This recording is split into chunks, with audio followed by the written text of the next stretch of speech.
오늘 저는 여러분과 함께 힘써 여호와를 알자, 이와 같은 제목으로 말씀의 은혜를 나누겠습니다.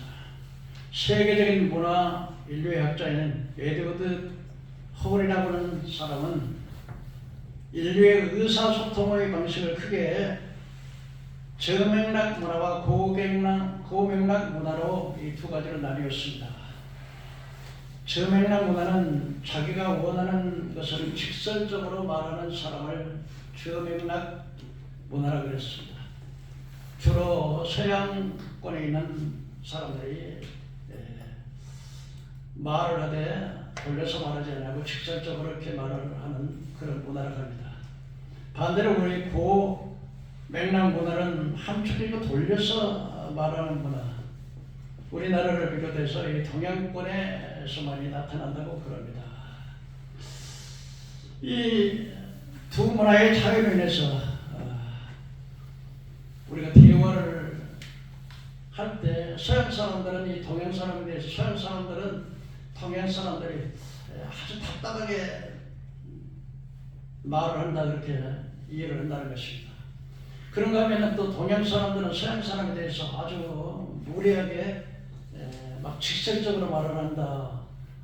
그래서 서로 그 문화의 차이로 오해를 많이 하는 경우가 있다고 합니다. 이 문화의 차이는 모든 상태에서 대화를 나누다 보면 서양 사람들과 동양 사람들이 그래서 서양 사람들은 직설적으로 말하는 게 있어서 동양 사람은 좀 답답하다. 그리고 동양 사람들은 또 서양 사람들 아주 무례하다, 그렇게 이해를 한다는 것입니다. 뿐만 아니라 또한 이 의사소통의 차이에 있어서 높은 위치에 있는 사람과 낮은 위치에 있는 사람들의 차이가 나타나게 되는데, 동서양을 막론하고 그 리더들은 일반 구성원들에게 자기 말을 이해 못한다 그렇게 생각을 하고, 또 구성원들은 또 리더자가 왜 이렇게 직설적으로 좀 알아먹게 이야기를 하지 자꾸 돌려서 그렇게 이야기를 하느냐, 답답하다 그러면서 불평을 한다고 하는 것입니다.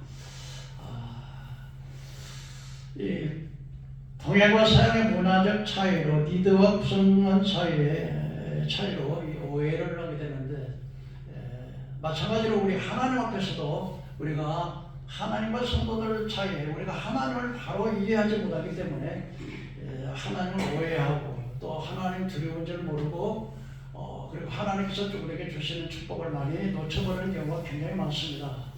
그래서 오늘 이 호세아 선지자는 여호와를 알자, 힘써 여호와를 알자, 여기서 이 백성이 지식이 없어 망한다 말했습니다. 여기서 말하는 지식은 바로 세상적인 지식, 학문적인 지식이 아니라 하나님에 대하여서 너무 무지함으로 말미암아서 이 백성이 망한다, 이렇게 말씀하고 있는 것입니다. 우리가 신학교에 가게 되면 이렇게 그 조직신학이라고 하는 신학을 공부하게 되는데, 이 조직신학을 되게 학문적으로 분리를 하면은 신론, 성부 하나님에 대해서, 기독론, 예수님에 대해서, 구원론, 성령론에 대해서, 종말론, 또 인재론, 사람의 인간들에 대해서 이렇게 구분을 하고 있습니다. 근데 왜 하나님이, 특별히 우리 성부 하나님에 대해서는 비공의적 속성과 공의적 속성이 있다, 이렇게 구분을 합니다. 비공의적 속성이라는 게 뭐냐면은 바로 하나님만이 유일하게 가질 수 있는 속성을 말합니다. 그래서 비공의적 속성이라고 하는 것은 예를 들면 하나님은 전능하시고 무소부주하시고 유일무이하신 하나님만이 가질 수 있는 그런 속성을 말씀하고 있습니다. 그러나 공의적 속성은 하나님의 하나님께서 사랑하시고 자비하시고 공의로우시고 인자하신 이런 속성들, 사랑과 비슷한 이런 속성을 공의적 속성, 이렇게 말씀을 합니다. 오늘 하나님께서 하나님이 되신과 우리가 하나님에 대해서 반드시 알아야 할 몇 가지를 좀 말씀을 드려보려고 하는 것입니다.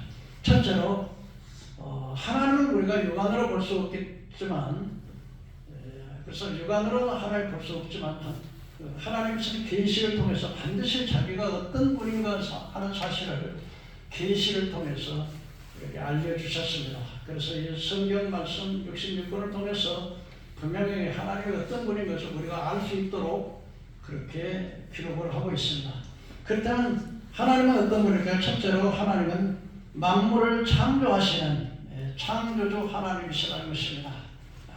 창세기 1장 1절에 태초에 하나님의 천지를 창조하시나 땅이 공고하고 혼돈하며 흑암의 깊음에 있더니 하나님의 신이 수면에 운행하신다 하면서 이 하나님께서 이 우주 만물을 창조하셨다고 하나님의 말씀이 성경은 분명히 우리에게 말씀해 주고 있습니다. 그러나 우리가 학교에서 중고등부나 대학에서 이 하나님에 대해서 이 우주에 대해서 여러 가지 학설이 있습니다. 첫째는 우주 기원에 대해서는 우주 폭발설이라고 하는 설을 학교는 전부 그렇게 가르칩니다. 오직 하나님의 말씀은 성경에서만 우리가 바로 하나님을 이해할 수 있지 세상의 학문으로서는 절대로 하나님을 알 수가 없습니다. 그래서 제일 첫 번째 이 우주가 어떻게 만들어졌냐, 우주 폭발설이라고 해가지고서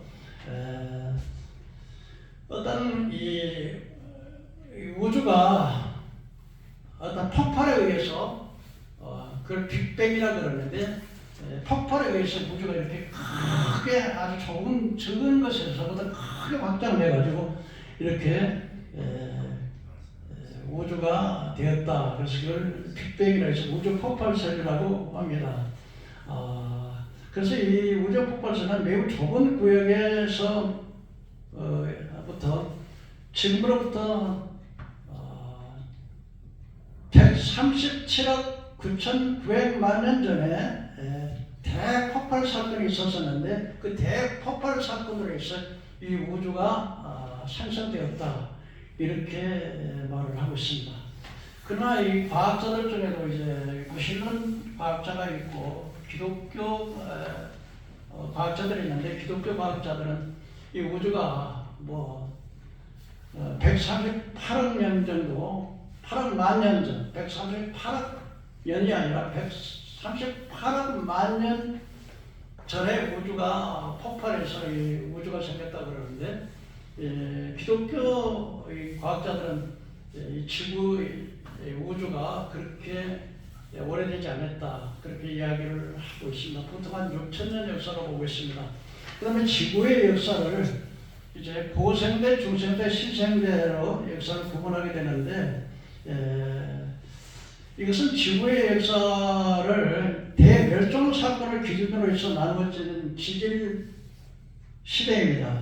이 고생대는 약 5억 4,100년 전부터 2억 5,200만 년 전에 시기로 형성 무기가 첫 번째 시기로 보고 있고 이 중생대는 바로 약 2억 5,200만 년 전부터 6,600만 년 전까지 시기로 이 파충류들이 발생을 했다 이렇게 보고 신생대는 6,600만 년 전부터 현재까지 시기를 포유류가 번성했을 시대를 신생대라 그렇게 지질학적으로 이 지구의 나이를 구분을 하고 있습니다. 그러나 사실은 이 지구의 나이가 그렇게 장구하지 않습니다. 지구나라는 굉장히 젊습니다.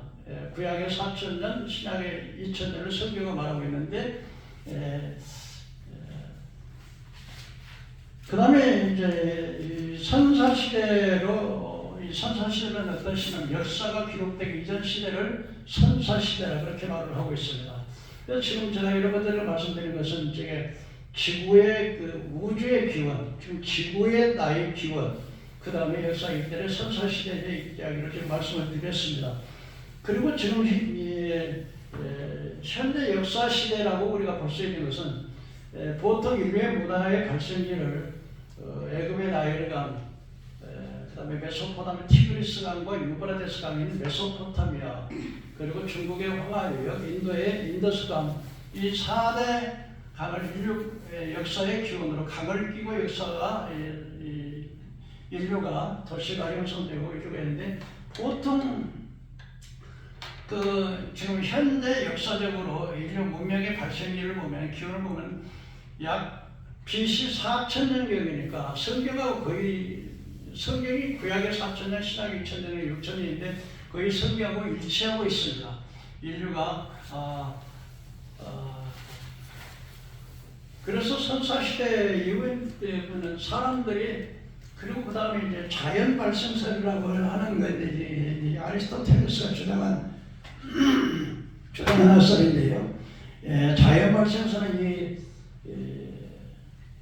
자연으로 이 우주가, 지구가 생겨났다.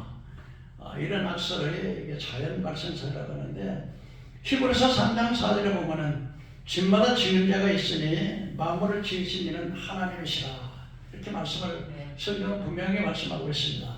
예를 들면은 우리가 예를 들어서 잠실체육관에 있는데, 어떤 사람이 말하는 것처럼 잠실체육관이 그냥 지어졌다, 그냥 생겼다. 그러면 그 사람은 어떻게 말하겠어요? 좀 이상하다, 정신이 모자란 사람이라고 하지 않겠습니까? 예를 들어서 이 서울 성민교회 건물이 있어요. 근데 어느 날 갑자기 보니까 저녁 없어졌는데 이 갑자기 건물이 저절로 생겼다.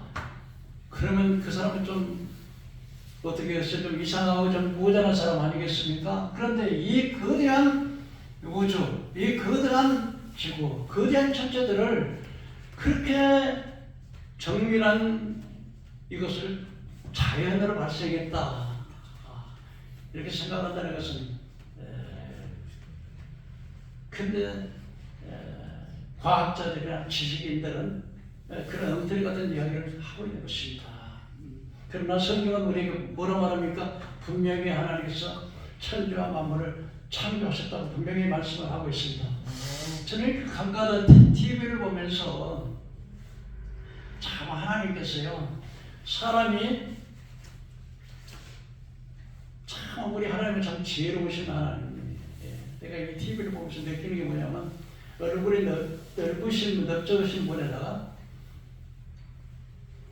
근데 얼굴이 넓으신, 넓적으신 분에다가 코를 갖다가 이렇게 좁비하게 달아놓으면 보기가 좋겠어요, 나쁘겠어요? 안 어울리죠.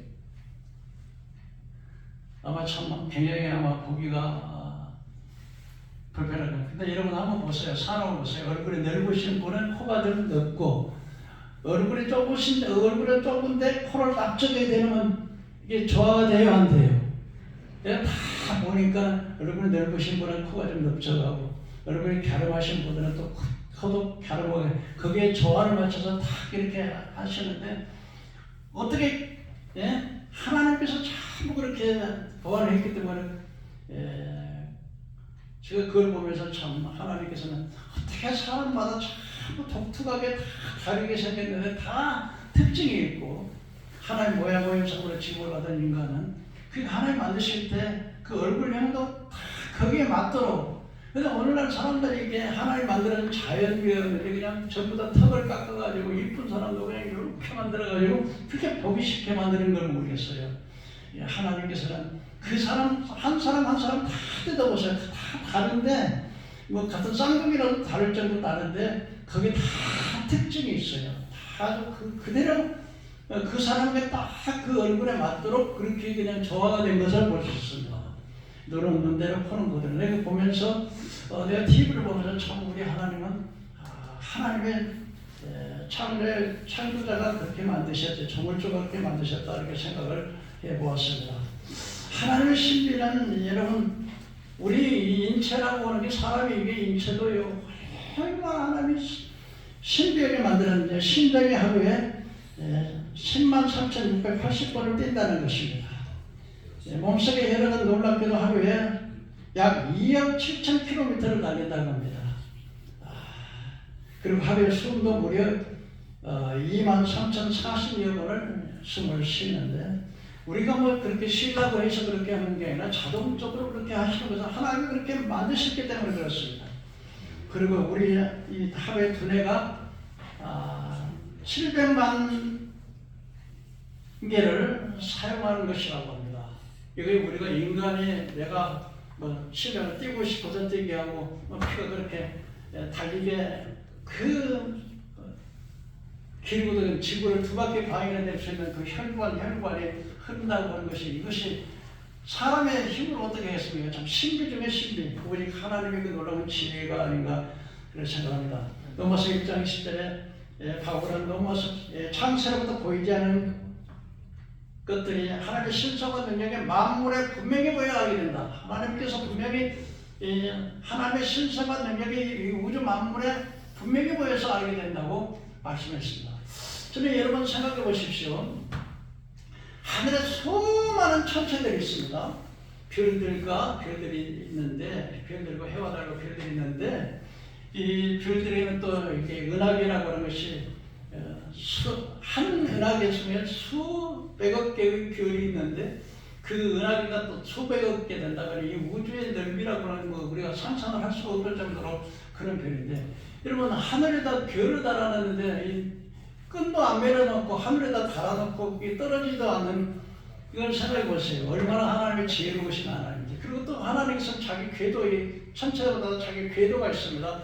자기 궤도를 정확하게 돌아가면서 그 많은 별들이 부딪히지도 않고 자기 궤도를 정확하게 돌아가는 이 놀라운 지혜는 하나님의 놀라운 지혜가 얼마나 지혜로운가를 우리가 알아볼 수가 있겠습니다. 두 번째로 하나님은 우리 우주 안에 절대 주권자예요. 만물의 통치자이신 우리 바로 하나님이십니다. 여러분 그렇기 때문에 인간의 흥망성쇠는 하나님께 달려있는 것을 우리가 알아야 되는 것입니다. 그래서 봉자는 말하기를 순천자는 흥하고 역천자는 망한다 그랬습니다. 하늘에 순종하는 자는 흥하고 하늘을 거역하는 자는 망한다. 옳은 말입니다. 역대상 29장 11절 10절 여호와의 위대하심과 권능과 영광과 승리와 위엄이 다 주께서 보았으니 천지는 주의 것이로 소이다 그랬습니다. 하나님께서 천지와 만물을 창조하셨으니까 모든 하늘에 있는 것, 땅에 있는 것, 내가 가지고 있는 모든 것들이 다 누구의 것입니까? 하나님 것입니다. 하나님께서는 하나님의 모든 것을 다 하나님의 것이기 때문에 하나님 마음에 맞는 사람, 하나님의 뜻을 순종하는 사람에게 하나님 그분에게 그걸 주시는 하나님이신 것입니다. 하나님께서는 뿐만 아니라 우리가 하나님의 은혜를 너무나 모르고 살아가는데요. 내가 이렇게 산에서 사시는 이런 분들을 보면은 물이 막 철철철 흘러내려오고 막 그 좋은 것들을 이렇게 하시는데 그러면 사람들이 그 하나님에 대해서 감사하지 못하고 살아요. 하나님께서 일반의 은총으로 여러분 하나님께서 가장 귀한 것들은요 공짜로 다 주시는 거예요. 태양이 얼마나 귀합니까? 태양이 없으면 곡식도 자라지 못하고 얼어 죽어버리고 타져 죽어버리고 근데 그 거리도 멀지도 않고 가깝지도 않은 탁 해가지고서 사람이 살 수 있고 만물이 살 수 있도록 하나님의 놀라운 지혜. 여러분 공기가 얼마나 귀합니까? 환자들 산소호흡기 들면 돈이 엄청 많이 든다 그래요. 근데 그 공기를 공짜로 다 주시면 물이 얼마나 귀합니까? 이런 거 다 공짜로 주시는 하나님이에요. 햇빛과 공기와 물 모든 것을 이런 걸 다 주시는 걸 일반 은총이라 그래요. 일반 은총뿐만 아니라 하나님께서 특별히 우리 예수 믿는 사람은 이 특별 은총이라고 그래서 우리가 구원받는 자는 특별 은총을 받은 사람에게 구원을 받게 되는데 예수 믿고 천국 받아서 세상에 살아가는 건데 하나님의 보호와 인도하심 속에 살아가는 이 은혜를 받고 살아가는 건 너무나 많은 은혜를 받고 살아가면서 그 하나님에 대해서 감사하지도 모르고 여롭게 하지도 아니하고 도리어 창조주를 피조물로도 살아가면서 하나님보다는 우상을 숭배하고 여자는 여자대로 순리를 꺾어서 영리를 거스르고 남자는 남자대로 정욕에 불릴 듯하고 그리고 마음에 하나님 두기를 싫어하고 그러다 하나님의 상실한 마음을 내버리니까 온 세상이 완전히 죄악에 빼앗고 사형에 해당하는 걸 알면서도 자기만 해갈 뿐만 아니라 그걸 해가는 자를 옳다 인정하고 이렇게 살아가는 게 하나님 은혜를 너무 몰고 살아갑니다. 이 사무엘상에 보면은 한나의 기도가 나옵니다. 한나의 기도가 나오는데 여러분 에브라임 산지 나마다임 소빔에 에브라임 지파에 엘가나라고 하는 사람이 있었습니다. 이 엘가나라고 하는 사람이 있는데 두 아내가 있었습니다. 하나는 이름은 한나요, 하나의 이름은 브닌나였습니다. 그런데 한나는 브닌나의 부인 한나는 예를 낳지 못하고 하나님께서 예를 막아놓으셨습니다. 왜냐하면 엘가나가 한나만 두 아내가 있는데 한나보다 브닌나보다는 한나를 더 사랑하기 때문에 한나만 사랑하고 브닌나는 별로 사랑하지 않았나 사랑하긴 했는데 한나를 더 사랑하니까 하나님이 한나의 태를 막아놓으셨습니다. 동침을 해도 애가 안 보이도록. 그러니까 이 한 남자 그래 두 아내가 있으니까 아주 그냥 살벌하겠죠. 근데 브닌나가 못 살게 봅니다. 한나를요. 애도 못 나는 게 되었다 그래서. 그런데 이 엘가나라고 하는 사람이 매년마다 실로에 가가지고 이제 첫 번째 하나님의 제사를 드리러 가는데, 그런데 제사를 드려오는 그 제물을 이제 브닌나에게도 브닌나 자식들에게도 나눠주고 한나에게는 괴를 줘요. 그러니까 이게 브닌나가 아주 그냥 자기보다 한나를 더 살아가니까 질투가 나가지고 어떻게 못 살게 한나를 못 살게 하는지 모르겠습니다. 그러니까 한나가 이제 실로에 제사를 지내 매년마다 한 번씩 실로에 하나님께 제사 드리러 가는데 너무 괴롭게 하니까 한나가 먹지도 않고 울고 있으니까 자기 남편 엘가나가 여보 당신 왜 이렇게 슬퍼하고 눈물을 흘리니까 내가 여러 대보다 낫지 않습니까? 그래서 실로에 가서 이제 제사를 드리고 이제 예배를 드리고 있는데 이 당시 엘리 제사장이라는 제사장이 이제 그들을 이렇게 식사하는 것들 이렇게 보고 있었어요. 근데 한나가 기도를 하고 있는데 기도하는 줄은 모르고 입은 따삭따삭 하는데 그 소리는 안 들리니까 오랫동안 눈물을 흘리면서 그러고 이제 그러니까 이 엘리가 하는 말이 여자여 언제까지 포도주에 취해 있겠느냐 포도주를 끊어라. 술 취한 줄 알고 하나님께 기도하고 그렇게 여자여 언제까지 포도주에 취해 있겠느냐 제발 술 좀 끊어라. 그랬더니 한나가 하는 말이 아닙니다. 나는 지금 술 취한 것이 아니라 내 정말 슬픈 감정을 하나님 앞에 지금 호소하고 기도하고 있습니다. 그리고 한나가 하나님 내가 이 억울하고 슬프고 정말 가슴 아픈 내 마음을 주님 기도합니다. 내게 아들을 주시면 내가 삭도를 되지 않고 그 아들을 하나님의 종으로 바치겠습니다. 하고 기도하는데 엘리는 입술은 딱딱하고 소리는 안 들리니까 술 끊으라는데 내가 술 취한 것이 아니고 내가 하나님 앞에 슬픈 감정을 지금 앞에 기도하고 있다는. 그랬더니 엘리가 제사장이 축복을 해줬어요. 하나님 여호와께서 내게 자녀 주기를 원하는 축복 기도를 했더니 그 순간부터 한나가 이제 믿음으로 그 말씀을 그대로 받고 아주 기쁨이 돌아오고 집에 돌아가서 이제 자기 남편과 동침을 했는데 하나님께서 한나의 기도를 기억하시고 동침할 때 기억하셔서 잉태하도록 했습니다. 그리고 잉태에서 낳은 아들이 바로 사무엘이라고 하는 아들인데 사무엘이라고 하는 아들을 낳았어요. 그래서 이제 매년마다 이제 실로에 가서 제사 지내러 가는데 한나가 자기 남편에게 내가 이 아이를 젖대길 때까지는 내가 실로에 안 올라가고 젖이 뗀 다음에 이 아들을 젖 데리고 가서 제사장에다 하나님에다가 죄종으로 드리겠습니다. 이렇게 말을 했을 때 엘가나가 당신의 뜻이 그렇다면 그렇게 하라고 허락을 했어요. 그래서 이제 젖이 딱 됐어요. 젖 떨어져 가지고 이제 아이를 안고 그래가지고 이제 제사장 앞에 갔어요. 제사장 앞에 가가지고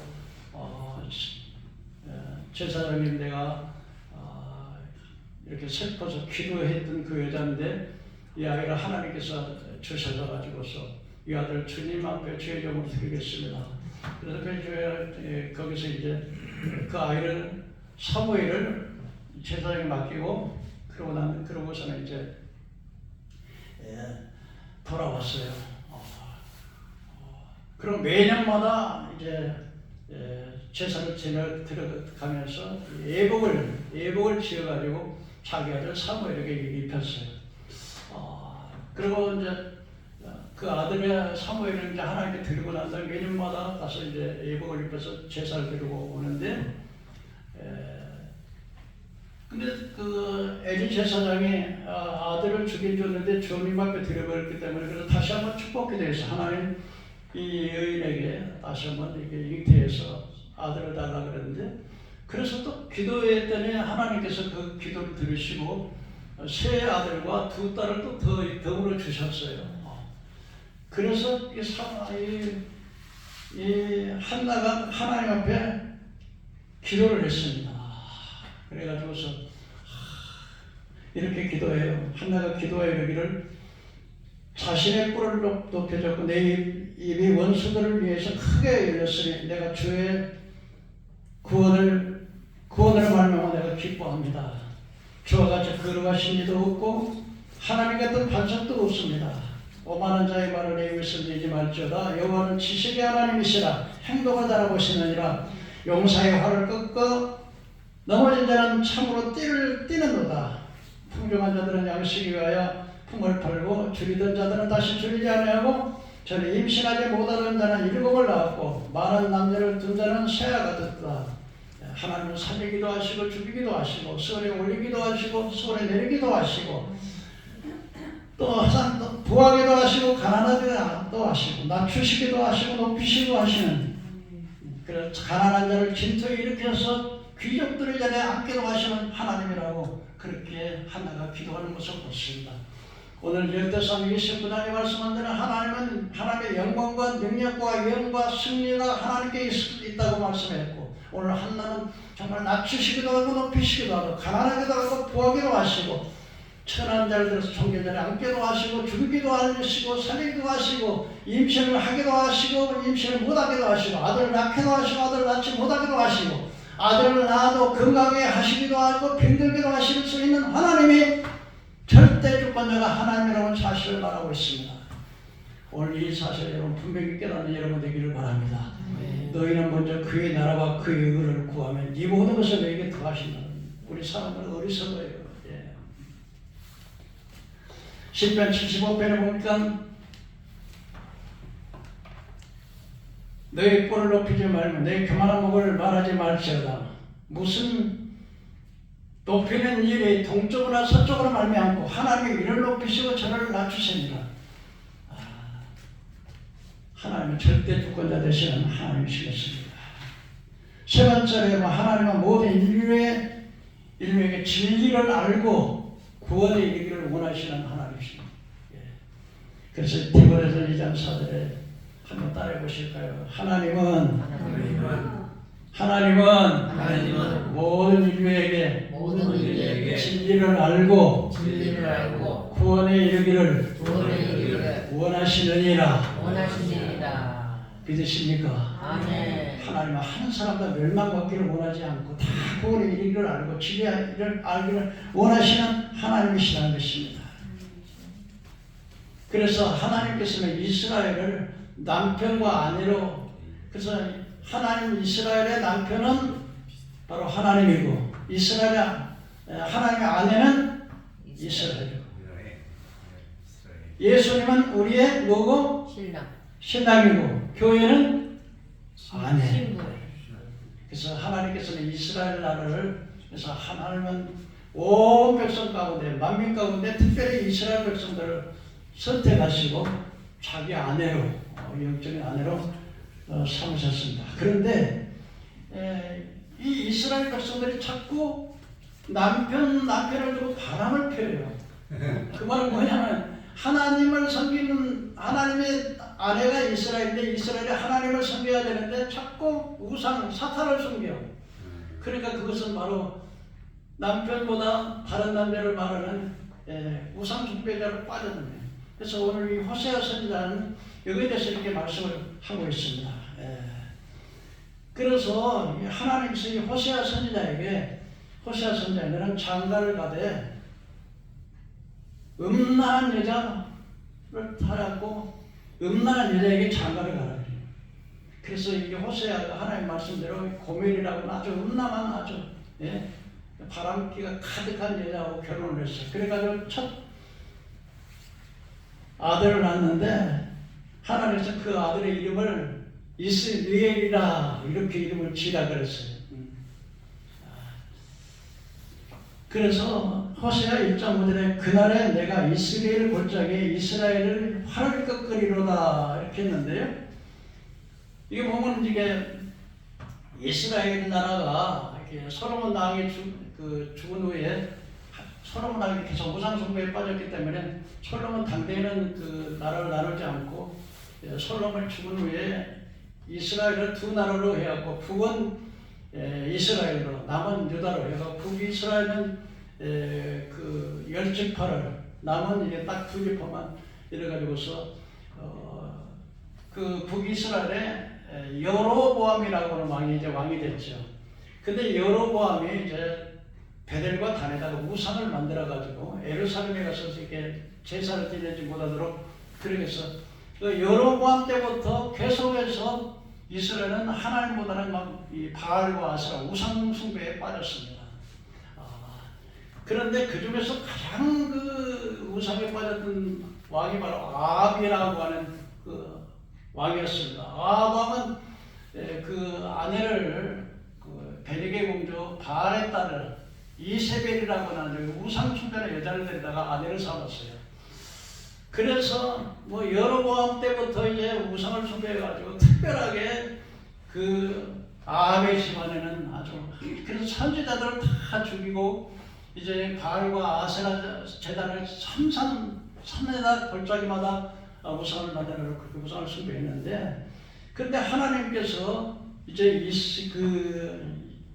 에호라고 하는 사람을 통해 가지고요 이스라엘 골짜기에서 우상을 숭배했던 이 아합의 집안을 멸종시킵니다. 그래서 에호는 BC 841년에서 815년에 분열된 북이스라엘의 10대 왕이 됐어요. 근데 이 에호를 통해서 하나님께서 이제 그 이스라엘을 심판하시는데 어떻게 심판하시냐면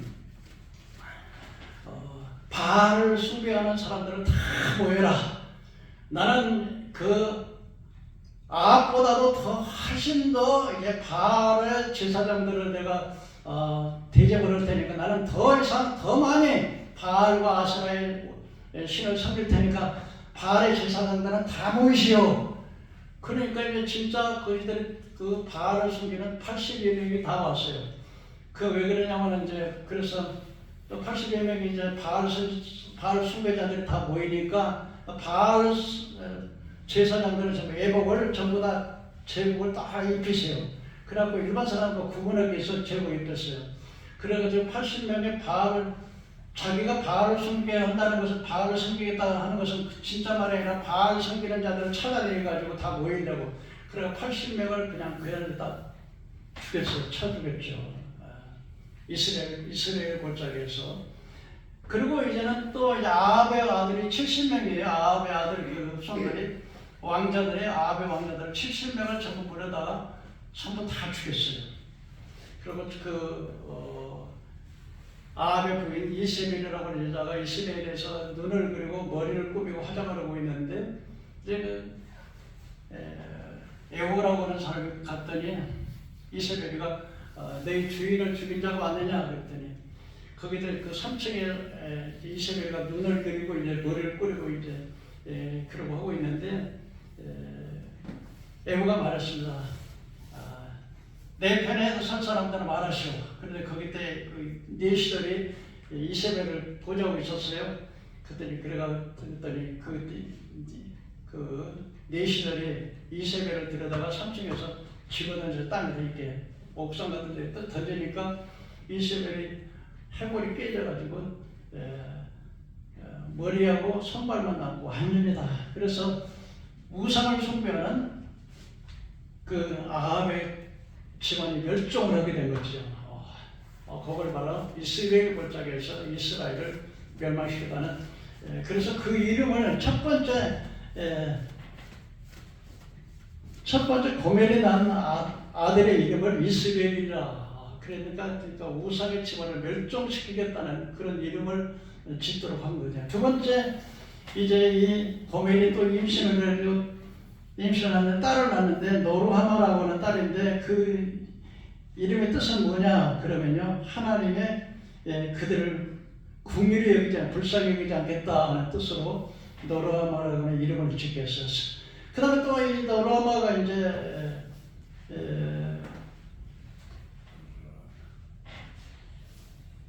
나고 그 다음에 세 번째 또 임신을 해갖고 노아미라고 하는 이름을 아들을 낳았어요. 세 번째는 그러니까 첫째 아들이 아들이고 두 번째는 딸이고 세 번째는 또 노아미는 아들을 낳았는데 그 이름을 뭐라 지었냐면 내 백성이 아니요 나는 너희 하나님이 아니라 이런 이름을 지으라 그랬어요. 그리고 이제 호세아 2장에 가가지고서 하나님께서는 그래도 그렇게 우상을 숭배하는 그런 백성이 하나님의 긍휼을 여기시겠다 해가지고서 그 백성이 모래알같이 많아질 것이라는 이렇게 이야기를 합니다. 그러면서 이스라엘 호세아가 2장 전에 너희 어머니와 쟁론하고 논쟁하라. 그는 내 아내가 아니요 나는 그의 남편이 아니니라. 그래서 지금 이제 하나님께서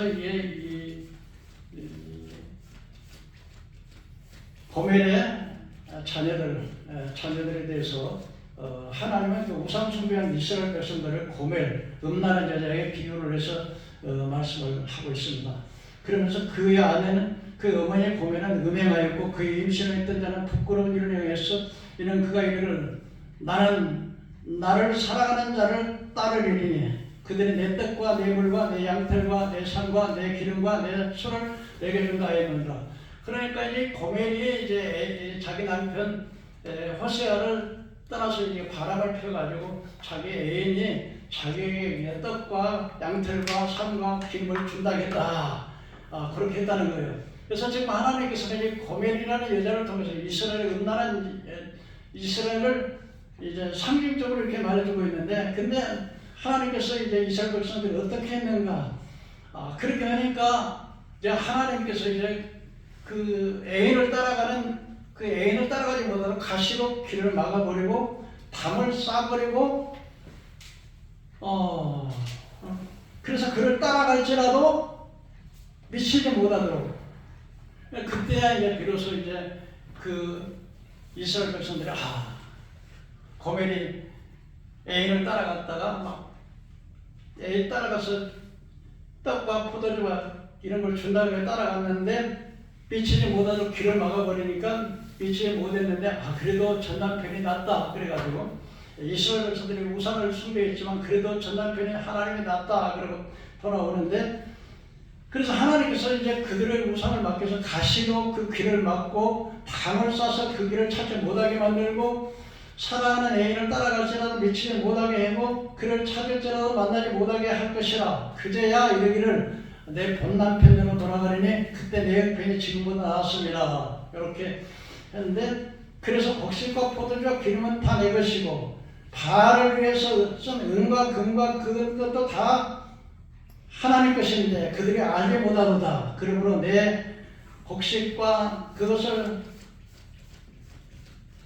익은 계절을 도로 찾을 것이며 포도주 벌거벗은 몸을 가릴 양털을 빼앗으리라. 이제 내가 그 수치를 사랑하는 자의 문 앞에서 드러내리라. 그래서 이스라엘 백성들은 하나님께서 그렇게 하나님의 남편인 하나님을 버리고 우상을 따라갔던 그들을 따라갔지만 그를 따라가지 못하도록 막고 길을 막고, 그래서 전 남편이 그래도 하나님이 지금 남편보다 낫다. 그래서 그 백성을 향한 하나님의 사랑을 이렇게 말합니다.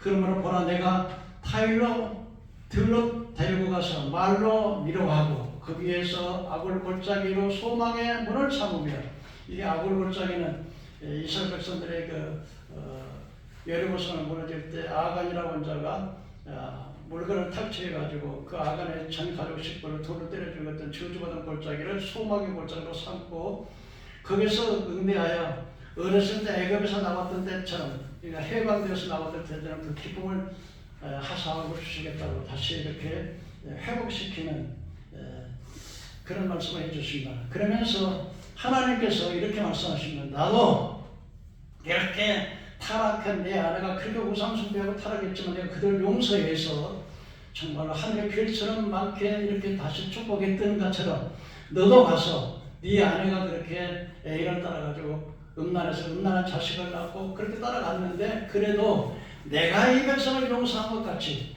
너도 가서 네 아내를 다시 데려오라. 그래서 호세아 3장 1절 6절에 여호와께서 내게 이르시되 이스라엘 자손이 다른 신을 섬기고 금포도 과자를 즐길지라도 여호와가 그들을 사랑하시나니 너는 또 가서 타인의 사랑받은 음녀가 된 여자를 사랑하라 하시기로 내가 은 15개와 보리 한 오멜을 가지고 와서 그러니까 이 호세아의 부인 고멜이 이제 다른 애인을 따라갔는데 이 애인이 또 그냥 자기가 데리고 살면 좋은데 또 가서 다른 사람을 팔아버린 거예요.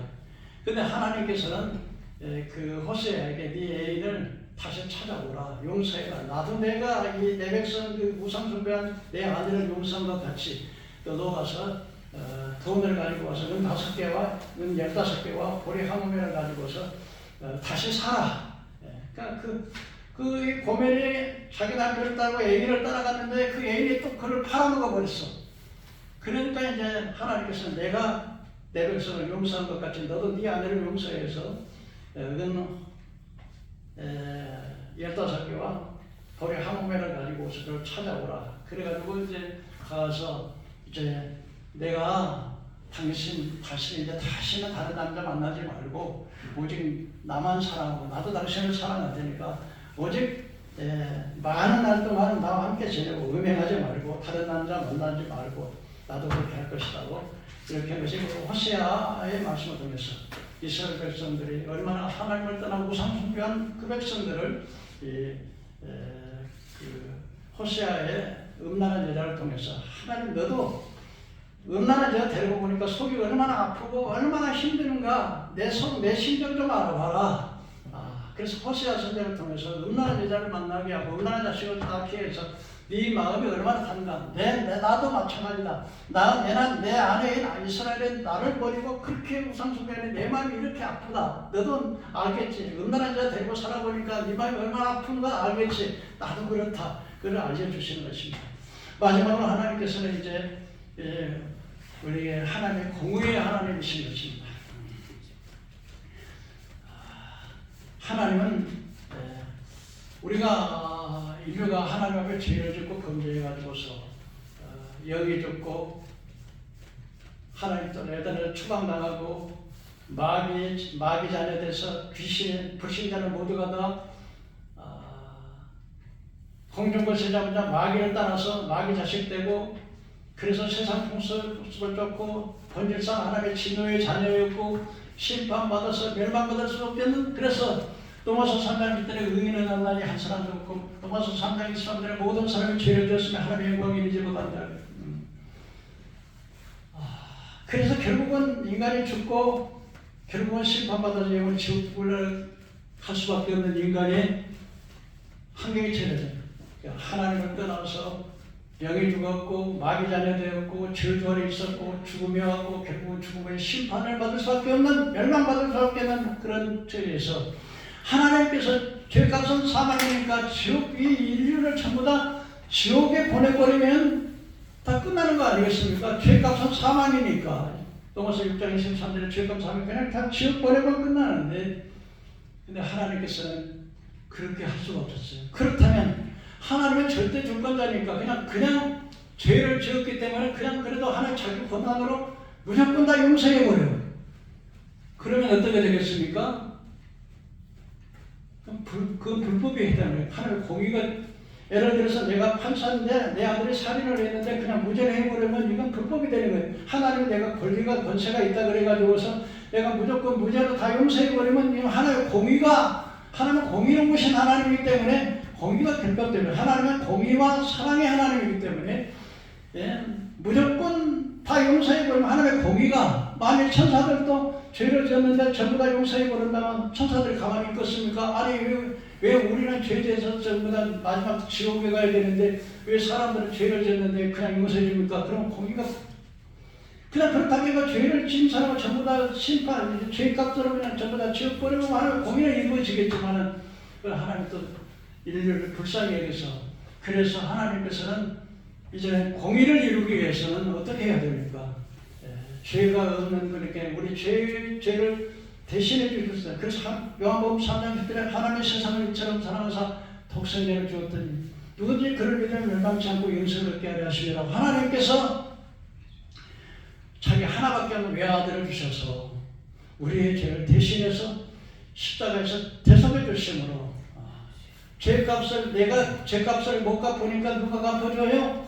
하나님은 예수님이 대신 죄값을 갚아주시는데 자기 하나밖에 없는 외아들을 대신 죽을 십자가 자리에 저주의 자리에 내어서 죄값을 지불해 주심으로, 죄값을 지불해 주심으로 하나님의 사랑의 저주만 멸망받을 자를 구원하는 길을 열어주셨고, 하나님께서 그냥 용서해버린 것이 아니라 그 값을 치렀으므로 공의와 사랑을 이루시는 하나님의 공의의 하나님이었다 하는 사실을 성경에서 우리에게 말씀을 해주고 있는 것입니다. 그런데 우리가 이 죄값을 지불해서 우리 죄의 문제를 해결해 줄 수 있는 유일한 분이 되어야 되는데, 그것은 첫째, 우리 죄값을 지불해서 우리 죄값을 갚아주는, 우리가 죄값을 빚을 많이 졌다 그러면 빚을 진 사람이 빚을 갚을 수 있는 능력이 있어야 갚을 수 있지 않겠습니까? 근데 인류인은 자기 죄값도 갚지 못하기 때문에 자기 남의 죄를 대신할 수가 없어요. 그러려면 남의 죄를 대속해 주시려면 자기가 죄가 없어야 되는데 예수님은 죄가 없었어요. 왜냐하면 성령으로 잉태했기 때문에 아담의 원죄가 없으세요. 그리고 죄를 한 번도 짓지 않고 죄를 알지도 못하신 분이에요. 뿐만 아니라 우리 인류를 구원하시려면 마귀 권세를 이겨야 돼요. 그런데 예수님께서는 그리스도로서 왕으로서 사탄의 권세를 제사장으로 우리 모든 죄를 속죄해라, 죄값을 지불하시고, 또한 선지자로서 하나님이 나올 수 있는, 그래서 왕으로서 마귀 권세를 깨뜨리고 마귀 권세에서 우리를 해방하시고, 제사장으로서 우리 모든 죄값을 대신 지불하시고 죄의 문제를 해결하시고, 선지자로서 하나님의 있는 사회 원수됐던 것을 하나로 나와서 하나님 나올 수 있는 길을 열어주셔서 오직 예수님만이 죄에서, 저주에서, 사단의 권세에서, 죽음의 권세에서, 그리고 부활하심으로 사망 권세를 철폐하심으로 죽음을 이기심으로, 그래서 예수님은 우리의 구원자가 되시려면 첫째 죄가 없어야 되고 죄를 한 번도 짓지 않아야 되고, 그리고 있는 사탄의 권세를 이겨야 되고 죽음을 이겨야 되고, 이 자격을 갖추신 분이 바로 그리스도 예수. 그래서 하나님은 그 아들을 내어주심으로 사랑을 이루시고 자기 죄값을 지불하심으로 공의를 이루셨던 하나님이라는 사실을 우리가 알아야 되겠습니다. 그러므로 여러분, 우리가 하나님을 모르면 죄에서, 저주에서, 사단, 그리고 갈라디아서 2장에 그리스도께서 우리를 위해서 저주를 받아서 율법의 저주에서 우리를 속량하셨다고, 예수님이 저주의 십자가를 지므로 우리의 저주에서 우리를 해방하시는 분, 하나님의 아들이 나타나시는 마귀의 일을 멸하라 하심으로 하는 것은 예수님께서 사단의 권세를 멸하심으로 사단에서 우리를 해방해 주시는 분. 근데 우리가 죄에서, 저주에서, 사단의 권세를 해방해 받았지만 우리가 꼭 기억해야 할 일은 뭐냐면, 마귀가 우리가 구원받았다고 해가지고 가만히 놔두는 게 아니라는 거예요. 우리가 죄에서, 저주에서, 마귀 권세 해방받지만 끊임없이 사탄 마귀는 우리에게 와서 우리를 우는 사자처럼 지옥으로 끌고 가려고 시험에 들게 하고 죄짓게 만들고 자꾸 하나님 멀어지게 해서 멸망시키는 그 장본이 있다고는 사실에서 우리는 신앙은 죽을 때까지 천국에 갈 때까지 싸워야 되는데 그 싸우기 위해서 하나님께서 우리에게 무기를 줬는 지혜의 띠 믿음의 방패 구원의 투구 성령의 금 하나님 말씀 무시로 성경을 기도함으로 사단과 싸워서 이길 수 있는 힘을 우리에게 주셨고 사단의 권세를 깨뜨릴 수 있는 능력을 주셔서 뱀과 재갈을 걸며 원세 능력을 제할 권세를 우리에게 주셨고 그럼 우리가 죄에서 해방받고 사단의 권세에서 해방받고 죄에서 해방받았지만 끊임없이 우리를 멸망으로 이끌어가려고 하는 시험하는 사탄이 있다는 사실을 깨닫고 우리가 정신 따라 신앙의 생활을 싸우는 거예요. 영적인 싸움이에요. 그래서 반드시 승리하는 자만이 우리가 하나님 앞에 갈 수 있다는 사실을 우리가 기억합니다. 오늘 결론적으로 좀 생각해보면 하나님께서는요 죄와 죄와 사망의 권세에서 우리를 죄의 권세에서 우리를 구원해 주시기로 사랑을 이루셨고 자기 아들을 대속해서 우리 죄값을 대신 지불해 주심으로 하나님의 공의를 이루시는 하나님.